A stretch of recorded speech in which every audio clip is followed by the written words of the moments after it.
Shalom, sahabat Bible Study Online CK7 yang Tuhan Yesus kasihi. Saya berdoa pada kesempatan ini, firman Tuhan yang akan kita pelajari akan mendorong kita semakin mengasihi dan menyembah Yesus Kristus. Saya percaya antara pujian dan pengajaran itu sesuatu yang tidak boleh kita pisahkan. Pengajaran hanya semata-mata pengajaran hanya akan membuat kehidupan kita menjadi kering. Tapi kalau penyembahan tidak didasarkan kepada pengajaran firman, maka yang kita lakukan tidak beda sekedar sebuah ritual yang bisa menjadi penyembahan berhala. Jadi dua-duanya harus ada. Pengajaran menuntun kepada keintiman, dan keintiman harus semakin menginginkan kita mengetahui kebenaran firman. Pada hari ini kita akan melihat bahwa sekalipun dalam keadaan tersulit, titik terendah kita, pertolongan Tuhan itu tidak pernah terlambat. Sewaktu kita mengasihi Dia, Dia tetap adalah Tuhan yang memelihara janji-janjinya kepada kita. Kita akan melanjutkan di dalam Yeskiel pasal 48 yang menjadi tema kita pada hari ini, yaitu penglihatan Nabi Yeskiel tentang Bait suci. Kemarin kita sudah belajar tentang bagaimana aliran air bait suci itu menjadi berkat terus sampai ke laut mati. Dan kemudian dilanjutkan penglihatannya tentang pembagian tanah Israel kepada ke-12 suku ini. Dan apa maknanya? Kok kelihatannya cuma sekedar pembagian tanah, apa maksudnya? Apa yang kita bisa belajar? Dan sebelum kita mempelajari lebih jauh, saya mau mengajak kita semua untuk membangkitkan kerinduan kita akan hadirat Tuhan dan menyadari bahwa Dia hadir di sana. Kami bersyukur Bapa, Engkau hadir pada hari ini. Engkau tinggal dalam hati kami. Engkau penuhilah kami dan pikiran kami dengan hadirat-Mu, dengan firman-Mu. Bangkitkan kerinduan kami untuk menyembah Engkau Tuhan, untuk membangun keintiman dengan Engkau setiap hari lewat firman-Mu. Kami ingin duduk di kaki-Mu Yesus dan mendengar dari Engkau, mendapatkan yang terbaik dari Engkau Tuhan. Haleluya. Thank you Jesus. Pujilah Engkau.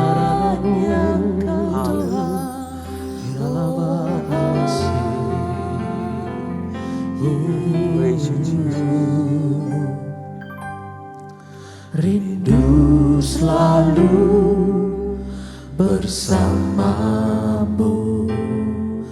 tinggal di dalam kediaman-Mu, oh Tuhan, sebab ku sukai hadirat-Mu. Tak ingin ku terpisahkan, dekat denganmu, itu yang ku rindukan. Sebab ku dapati kedamaian,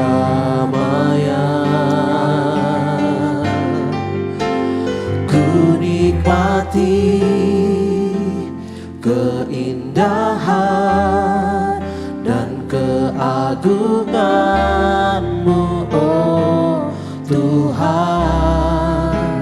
Ku nikmati kemuliaan-Mu, menyembah-Mu dengan segenap. Ku nikmati keindahan dan keagungan-Mu, oh Tuhan. Ku nikmati kemuliaan-Mu, menyembah-Mu dengan segenap. Ku nikmati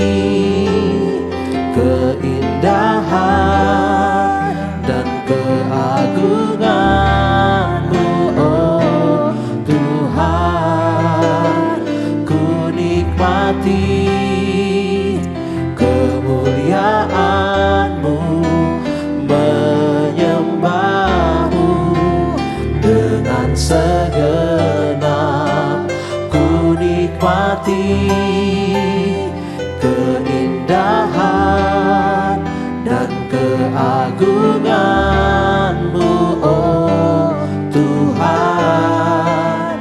Ku nikmati kemuliaan-Mu, menyembah-Mu dengan segenap hatiku.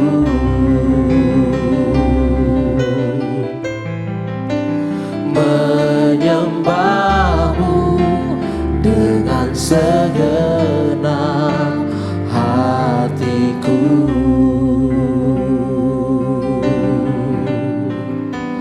Menyembah-Mu dengan segenap hatiku. Ku menyembah-Mu, ya Tuhan. Hadirat-Mu memenuhi setiap bumi, Tuhan. Ya la la la la bar, ya la la mu, ya la la la la la la la mu, shakara la la la la la ba ya na na mu, ya la la la la la la ba shi, ya la la mu. Hadirat-Mu memenuhiku, hadirat kudus-Mu penuhi bait-Mu, dan ku tersungkur menyembah-Mu. Yang ku nampak hanya kemuliaan-Mu. Hadirat-Mu memenuhiku, hadirat kudus-Mu penuhi bait-Mu, dan ku tersungkur menyembah-Mu. Yang ku nampak hanya kemuliaan-Mu.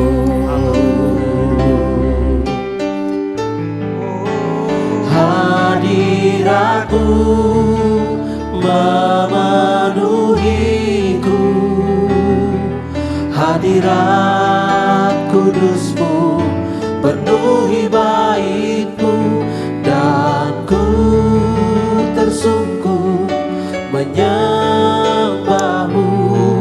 Yang ku nampak hanya kemuliaan-Mu. Hadirat-Mu memenuhiku,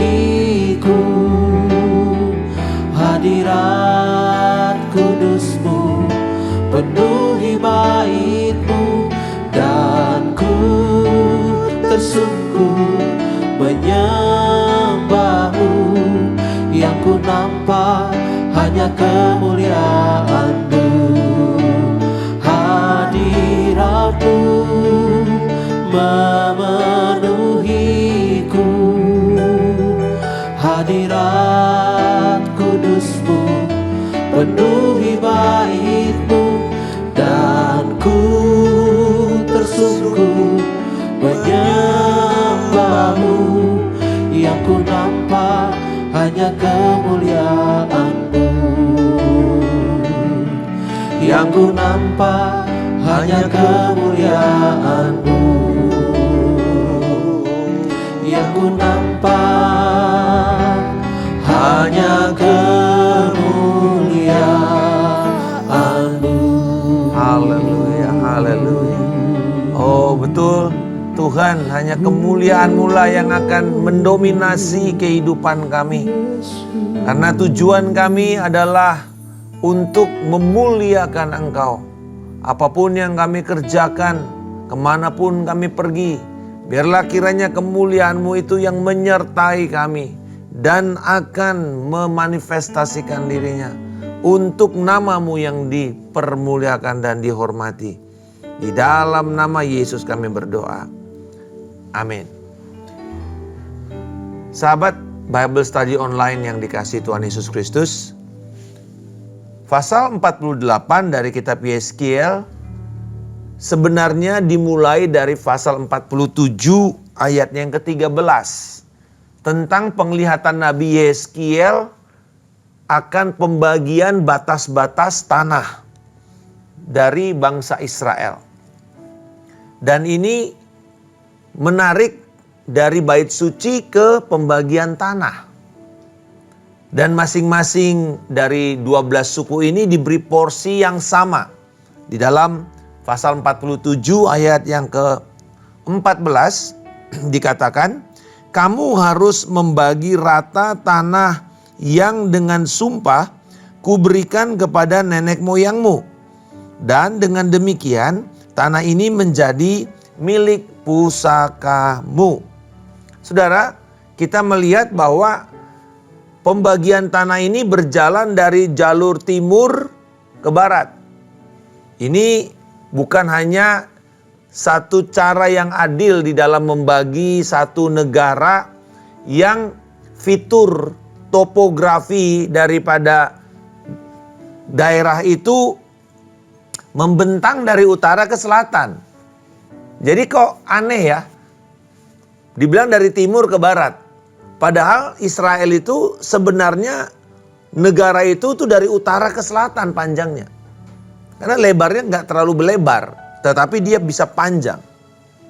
Dan yang kedua, sepertinya kok aneh.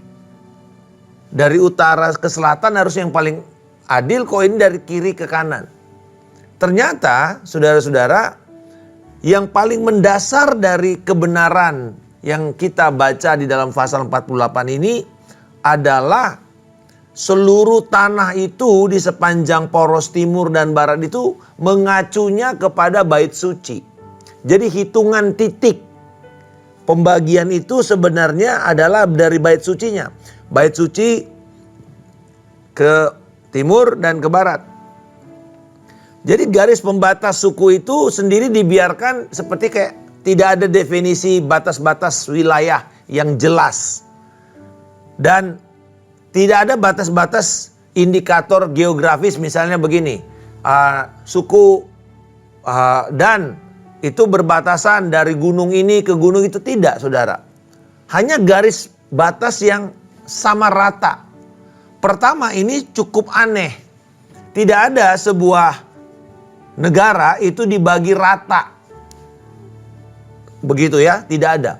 Karena tergantung nanti kalau misalnya di satu daerah itu banyak gunung-gunung, maka sebenarnya tanahnya nggak adil dibanding dengan tanah yang rata. Bayangkan jumlah batasannya sama, tetapi konturnya berbeda-beda.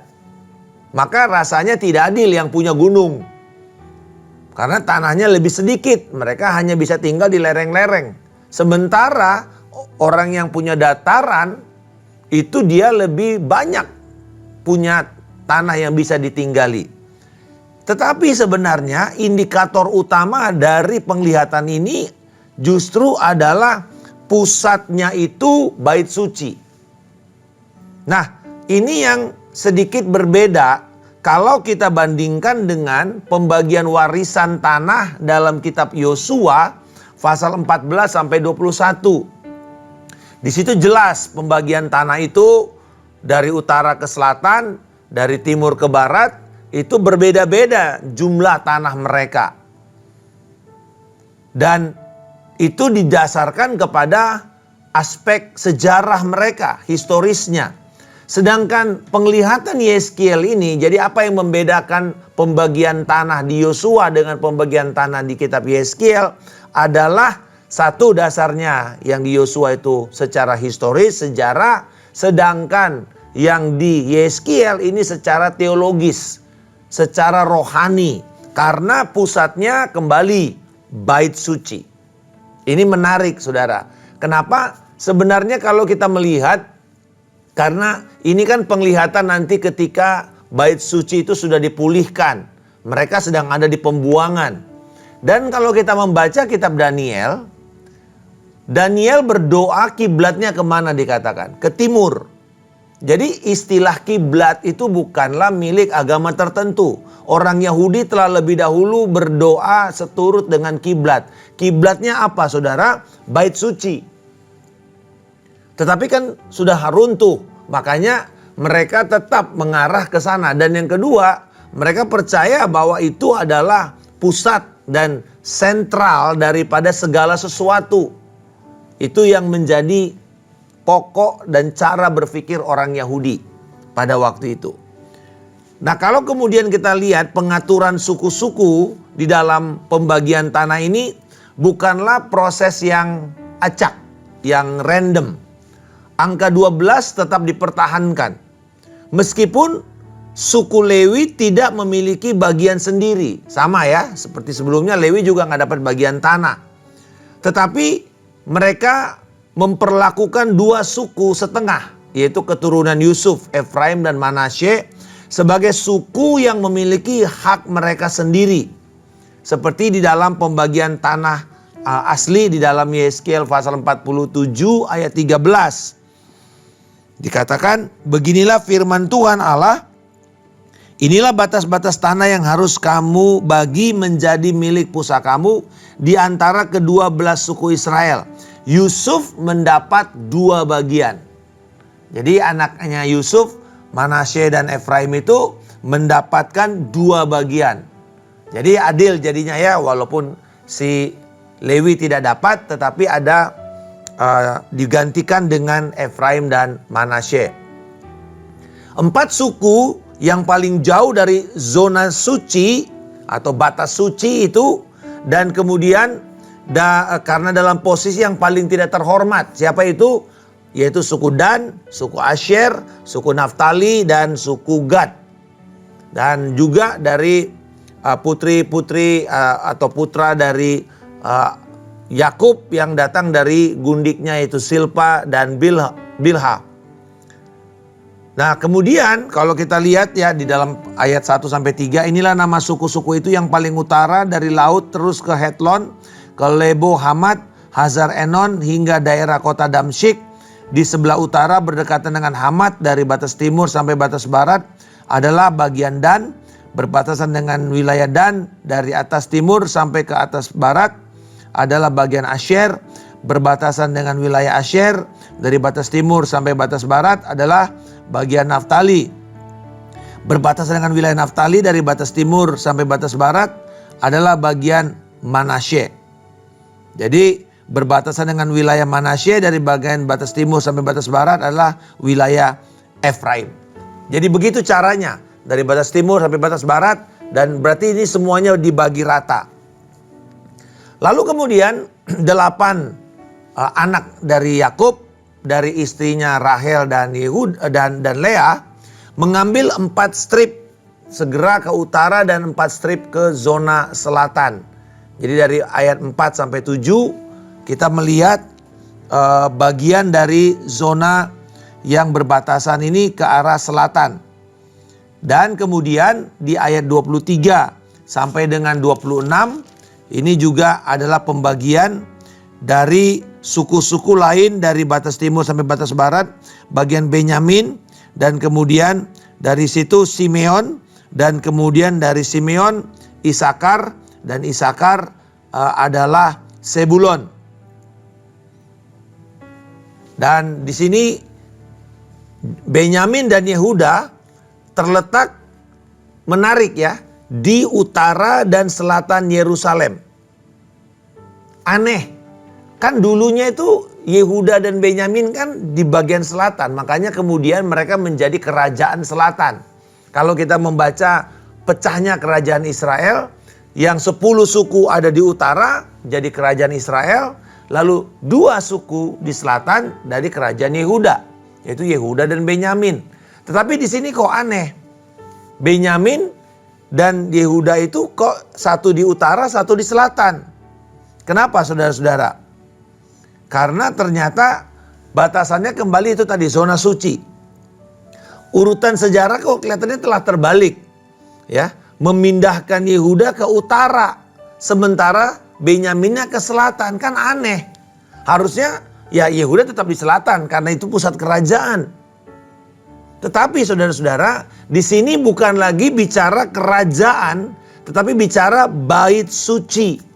Tidak ada lagi utara selatan, tidak ada lagi Israel Yehuda. Sekarang semuanya adalah Yehuda, baik utara maupun selatan.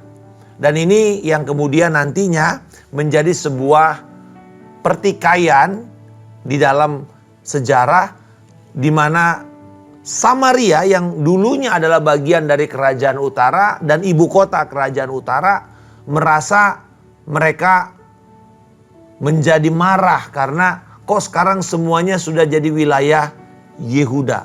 Ya kita tahu sebab caranya Asyur membuang atau menaklukkan sebuah bangsa jajahan, wilayah itu dikosongkan lalu diisi dengan bangsa-bangsa lain. Makanya Samaria itu tercampur aduk bangsa-bangsa yang tinggal di sana. Tidak ada lagi orang Yahudi murni di sana. Sedangkan Yehuda yang dijajah dan ditaklukkan oleh Babel, itu cara mereka ditarik semua, tanahnya dikosongkan, tidak boleh diganggu-gugat, yang ditinggalkan biasanya cuma orang miskin, orang yang pengungsi atau petani miskin, ada pengawas wilayah, tetapi kemudian dibalikin lagi. Lalu mereka diizinkan untuk membangun agama mereka. Nah, itu yang kemudian kita lihat nanti di dalam kembalinya bangsa Israel di dalam masa Esra dan Nehemia. Jadi saudara-saudara, sekarang ini di dalam penglihatan Yeskiel bukan lagi masalah politik, tetapi sudah masalah rohani. Nah, apa yang menjadi inti daripada Yeskiel 48 yaitu ayat 35. Di dalam Yeskiel 48 ayat 35 dikatakan, ini penutup dari kitab Yeskiel. Jadi keliling kota itu 18.000 hasta. Sejak hari itu nama kota itu Tuhan hadir di situ. Di dalam bahasa Ibraninya Yehovah Shammah. Tuhan ada di sana. Yehovah Shammah. Jadi menarik di sini bahwa Allah itu bertakhta di sorga mulia. Di dalam bahasa istilah teologisnya kita bilang transcendent, jauh, mulia, agung. Tetapi dia juga tinggal di tengah-tengah umatnya yang remuk hati. Ini namanya immanence, Allah yang dekat. Jadi satu Allah yang agung, mulia, yang kita sembah dan kita angkat tinggi. Tetapi juga dia Allah yang imanen, Allah yang dekat dengan kita, Allah yang akrab dengan kita, Allah yang bisa memahami derita kita, tekanan hati kita, keinginan hasrat batin kita. Dia Allah yang ada di sana. Dan di sini kelihatan dari penggambaran zona itu, Allah yang agung itu ada di bait suci. Allah yang agung, Allah yang tinggi. Dan di situ dikatakan batas suci itu tidak boleh diganggu-gugat. Tidak boleh orang sembarangan. Jadi kalau batas-batas wilayah suku-suku, tadi semuanya cuma dibilang batasan dari timur ke barat itu milik si ini. Sudah. Tetapi kalau kita nanti melihat bagaimana batasan bait suci, itu ada jarak yang tidak boleh dipegang. Kalau kita bilang sekarang istilah politiknya istana gitu, misalnya istana negara, itu ada sebagai namanya batas ring 1. Pesawat di udara itu tidak boleh lewat di atas istana negara kita. Itu peraturan pemerintah. Itu untuk keamanan dari presiden. Nah, hal yang sama di sini bait suci itu dianggap sebagai ring 1 dari kerajaan Yehuda. Tidak boleh diganggu-gugat. Jadi ring 1-nya bukan istana, saudara-saudara. Ring 1-nya itu justru bait suci. Karena kembali lagi, dulu bait suci itu hancur. Dulu bait suci itu tercemar. Dihancurkan oleh keberdosaan bangsa Israel sehingga kemudian Tuhan harus menghukum Yerusalem dan ditaklukkanlah oleh Nebukadnezar. Jadi kalau kita kembali kepada tema yang dikembangkan dalam penglihatan Yeskiel dalam pasal 40 sampai 48, dinding-dinding bait suci yang begitu megah itu memperlihatkan Allah yang menjulang tinggi, Allah yang transcendent. Tetapi kemudian kita kemarin berbicara mengenai sungai di bait suci di dalam pasal 47. Itu bicara mengenai Allah yang imanen, Allah yang dekat dengan kita. Dikatakan kakinya air mengalir dari bait suci itu pertama setinggi mata kaki, lalu kemudian selutut, lalu kemudian sepinggang, sampai kemudian bisa direnangi, dan kemudian terus sampai, ya ibarat lagu Bengawan Solo, air mengalir sampai jauh. Akhirnya ke laut asin, ke laut mati. Dan di sini dikatakan apa? Air itu menjadi tawar. Nah kan ingat, ini kan tidak secara harafiah karena sampai sekarang laut itu masih laut asin. Berarti ini mengacu kemana? Kemarin kita sudah bahas bahwa air yang mengalir itu, hadirat Allah itu adalah kehadiran Allah di tengah-tengah umatnya. Dan Allah memakai setiap orang percaya, kemanapun mereka pergi, mereka membawa kehidupan kepada yang mati. Jadi Bapak Ibu, kita ini sudah memiliki roh Tuhan. Roh Tuhan tinggal pada kita. Roh Tuhan gak jauh semata-mata di sorga, tapi dia bertakhta di dalam hidup kita, di dalam puji-pujian umatnya. Nah hadirat Allah itulah yang kita bawa dan menghidupkan, menyembuhkan yang sakit. Dikatakan membawa keberbuahan, buahnya setiap bulan baru, dan daunnya tidak layu, selalu hijau, selalu segar. Yang mati jadi hidup. Ini yang luar biasa. Jadi kembali lagi prinsipnya di sini Allah hadir. Immanuel, Allah beserta kita. Mau itu Allah yang di sorga dan di tengah-tengah kita sama. Dia Allah yang hadir. Jadi luar biasa bagaimana Tuhan mau kita mengingat hal ini. Dan Yeskiel melihat penglihatan ini berulang-ulang. Dan bayangkan kota yang hidupnya dalam perzinahan sehingga harus dihancurkan, berubah dipulihkan menjadi kota di mana Tuhan sendiri memutuskan kembali. Aku hadir di sana. Yahweh Shammah. Tuhan hadir di situ. Inilah yang kita kenal di dalam istilah teologi melalui geografi. Aneh ya, kok bisa kita dapatkan kebenaran firman hanya dari batas-batas wilayah saja. Tetapi kalau kita mengerti, kita sudah paham, kita sudah belajar dari kitab Yosua, oke, itu adalah sejarah tentang pembagian tanah Israel. Tetapi di sini karena itu penglihatan, maka penglihatan kita mesti tafsirkan. Dan bagaimana kita melihat pemenuhan daripada kebenaran ini? Bagaimana kita bisa melihat ini sebagai satu kebenaran yang hakiki dan yang kekal, tidak lekang dengan zaman? Kita melihat Allah telah memanggil Abraham dan memberikan Abraham masa depan. Membawa kemudian ke-12 suku anaknya Yakub itu ke Mesir. Lalu mereka menjadi besar di sana. Tuhan menyediakan air. Walaupun mereka memberontak di Kades dan di Meriba. Dan Tuhan begitu murah hati. Memulihkan hati para pemberontak ini. Dan membuat mereka mendapatkan kembali hidup dengan air hidup yang keluar dari bait suci. Jadi Bapak Ibu, tujuan daripada Yeskiel 40 sampai 48 adalah mendorong umat Tuhan untuk bertobat, hidup dalam kesetiaan, hidup dalam pengharapan, bertobat dari dosa-dosa kita di masa lalu dan yang sekarang. Tetap kita setia sekarang ini menjalani masa-masa sulit yang kita harus hadapi dan memiliki pengharapan yang penuh tentang masa depan yang cerah karena warisan yang kita terima oleh karena kasih karunia Tuhan. Ada yang menarik di sini dikatakan bahwa bait suci dan tanah yang ada yang pusatnya dekat bait suci itu tidak ditawarkan kepada orang kaya. Tidak ditawarkan kepada orang yang berkuasa. Tidak ditawarkan kepada orang yang mampu memberi dengan penawaran tertinggi. Biasanya kalau misalnya ada satu daerah baru, lalu kemudian bilang, oh ini adalah pusatnya nih, pusat bisnis, pusat pemerintahan. Nah, rumah-rumah di sekitar itu pasti mahal. Dan hanya orang yang mampu bayar saja yang tinggal di sana. Tetapi, saudara-saudara sekalian, di sini dikatakan tidak untuk orang-orang seperti itu tanah di dekat bait suci. Adil, Tuhan mau mengatakan ini kepada bangsa mana yang dia inginkan seturut dengan pembagian sama rata tadi.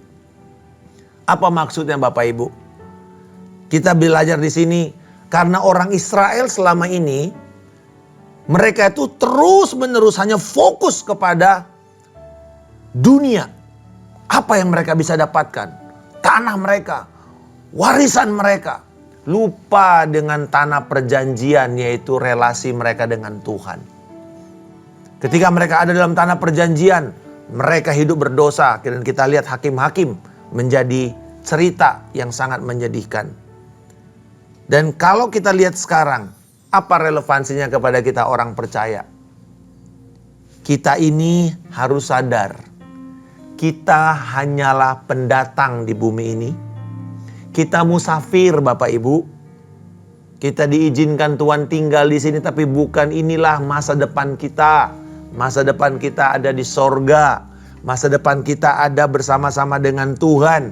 Di mana dikatakan di dalam Wahyu pasal yang ke-22, itu masa depan kita. Tidak ada air mata, tidak ada kedukaan, tidak ada sakit penyakit, tidak ada lagi penderitaan. Dan Tuhan mau kita berdiri apa?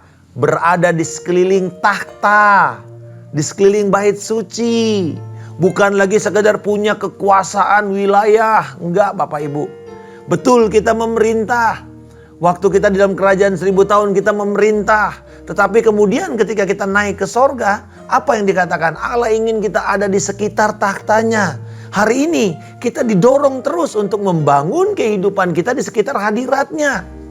Hadirat Tuhan terus menerus memenuhi kita. Jadi hari ini ada peringatan kepada kita. Jangan menjadi lebih terikat di bumi. Tetapi marilah kita terikat kepada tanah perjanjian. Hati kita berfokus ke sana saudara-saudara. Dan kita lebih merindukan satu kehidupan. Bukan hanya sekedar kehidupan kaya, nyaman, yang mudah di dunia ini. Ingat, iblis selalu menawarkan, siapa yang mati dengan banyak mainan, siapa yang mati dengan banyak harta, itulah si pemenang. Tetapi bukan itu yang Alkitab katakan. Tapi siapa yang mati di dalam Tuhan, berbahagialah orang yang mati di dalam Tuhan. Mereka lah yang akan mendapatkan nanti mahkota yang besar dan mulia. Jadi Bapak Ibu, sama juga. Kami para pendeta, para hamba-hamba Tuhan kadang-kadang berpikir bagaimana kita ini supaya cepat besar gerejanya, makmur, kaya. Supaya kemudian kita nggak lagi ribut dengan ngurusin konseling orang satu persatu yang sangat menguras tenaga. Kalau bisa libur lebih banyak, libur lebih lama. Tapi saudara-saudara, Tuhan mau kita melihat kita tidak fokus kepada apa yang bisa kita dapatkan sekarang ini semata-mata. Tetapi kita melihat kepada kota yang abadi di dalam Ibrani 13 ayat 14. Jadi ingat, kita ini harus melihat dunia ini bukan tempat kita selama-lamanya. Kita hanya musafir. Dan saat kita menunggu, marilah kita fokus kepada kehidupan kita sepenuhnya. Yesus sendiri berkata bahwa kehidupan kita harus ada di sekitar penyembahan. Di dalam hadirat Tuhan. Dan Tuhan akan membawa orang-orang datang sebagaimana janjinya. Dan hari ini saya mau mengajak Bapak Ibu, boleh kita menyembah Tuhan. Kita katakan kepada Yesus, Tuhan, hadirat-Mu itulah yang memenuhi aku Tuhan. Hadirat-Mu itu Tuhan yang akan membawa kami senantiasa. Dan kami akan terus menyandang Kemanapun kami pergi, hadirat-Mu itu menyertai kami. Dan kami akan mengumandangkan Yehova Syamah, Yahweh Samah, Tuhan hadir di sini. Haleluya, hadirat-Mu Tuhan. Hadirat-Mu memenuhi. Biarlah setiap kami Bapa pada saat ini akan dikenal di dalam keluarga kami, di dalam pribadi kami. Tuhan hadir di dalam hidup mereka. Tuhan hadir di dalam hidup anak-anak kami. Tuhan hadir di dalam pekerjaan kami. Tuhan hadir di dalam bisnis kami. Oh, hadirat-Mu Tuhan. Penuhilah kami senantiasa. Tuhan hadir di setiap ibadah-ibadah kami Tuhan. Hadirat kudus-Mu penuhi bait-Mu, dan ku tersungkur. Oh, kami menyembah di sekitar-Mu Tuhan, tahta kudus-Mu. Yang ku nampak hanya kemuliaan-Mu.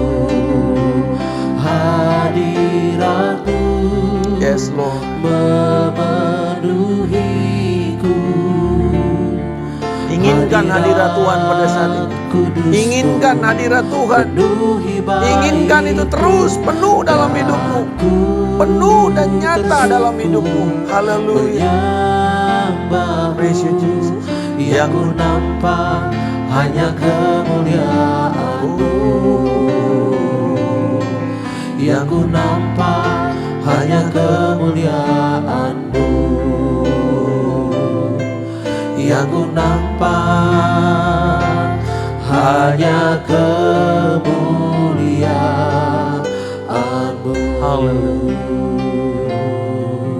Kiranya Tuhan yang memberkati engkau dan yang melindungi serta memelihara engkau.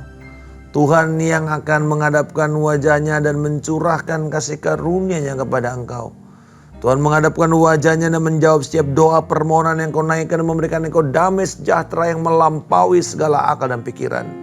Kasih karunia dari Allah Bapa, cinta kasih dari Tuhan kita Yesus Kristus, persekutuan yang indah, erat dan manis dengan Roh Kudus, memelihara engkau dari hari ini sampai Yesus Kristus datang untuk kedua kalinya menjemput kita di awan kemuliaan, membawa kita memerintah di dalam kerajaan damai-Nya hingga kekal selama-lamanya. Dalam nama Tuhan Yesus Kristus kami telah berdoa dan mengucap syukur. Haleluya. Amin. Tuhan Yesus memberkati. Sampai bertemu di kesempatan berikutnya. Shalom.